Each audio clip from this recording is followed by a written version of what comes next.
I never quite understood the propensity of Linux folks to fix things that really aren't broken or are not the real problem.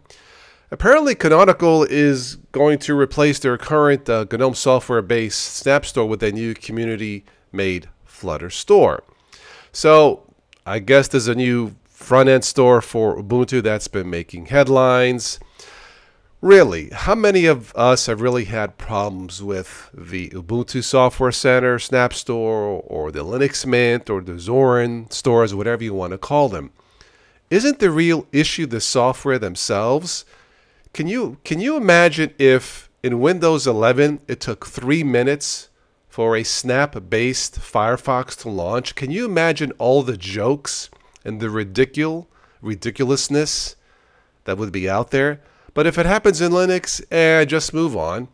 So I don't understand this. I mean, the real issue in my test, in my view, is not the store. It's the product. Snaps sometimes don't launch, or they're too slow. You guys might recall, again, that test I did in the Firefox Snap. I waited, I think, 3 minutes for it to launch. Flatpaks, I installed them. I can't find them in the shortcuts.